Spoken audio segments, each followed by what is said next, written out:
Pourquoi une colonie de manchots est devenue le visage de la résistance politique américaine? Bonjour à tous, ici Tazio pour Culture Internet. Aujourd'hui, je vous raconte le chaos des réseaux sociaux depuis la mise en place des énormes taxes aux USA.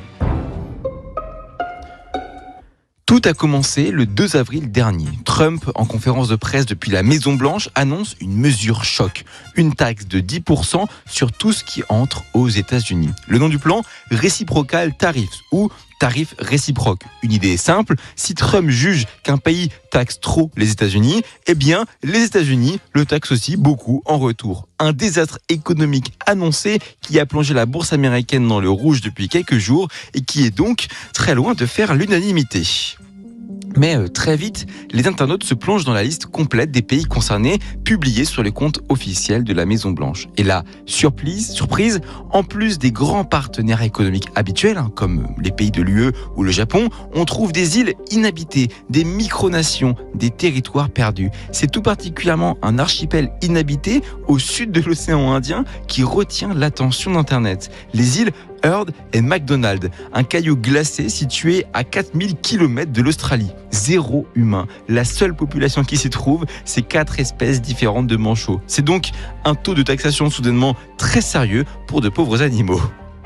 Et c'est là qu'Internet entre en scène. Détournement de documentaires animaliers, faux communiqués du gouvernement des manchots, fausses manifestations de leur part. Bref, des mèmes en cascade relayés sur les réseaux. Le point culminant, une vidéo titrée « Est-ce que c'est vraiment pour ça que vous avez voté ?», montrant des manchots qui quitteraient l'île en file indienne pour échapper aux taxes.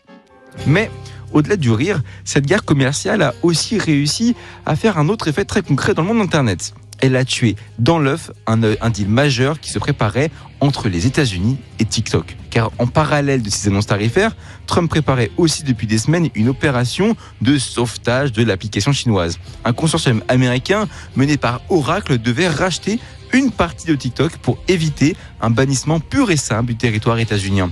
Tout était prêt, selon The Verge et Mashable. L'accord devait inclure la licence de l'algorithme, le contrôle des données américaines, et la présence symbolique de Biden, le propriétaire actuel de TikTok, comme actionnaire minoritaire. Sauf que cette même semaine, Trump annonce un tarif de 34% sur les importations chinoises. La Chine riposte donc et Biden appelle la Maison-Blanche. Plus question d'avaliser le deal.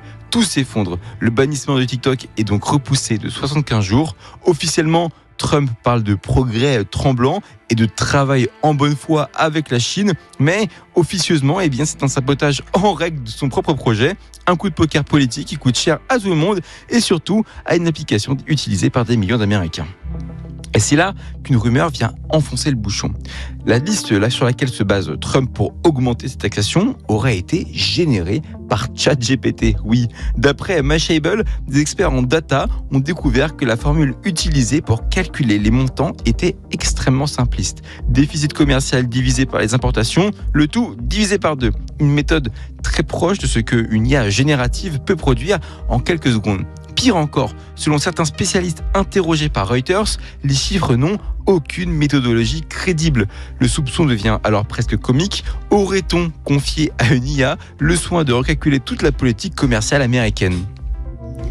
Dernier point troublant. Selon l'artiste spécialisé dans la technologie Gordon Chapman, la liste produite correspond exactement aux pays qui se situent dans une liste de noms de domaines de premier niveau sur Internet.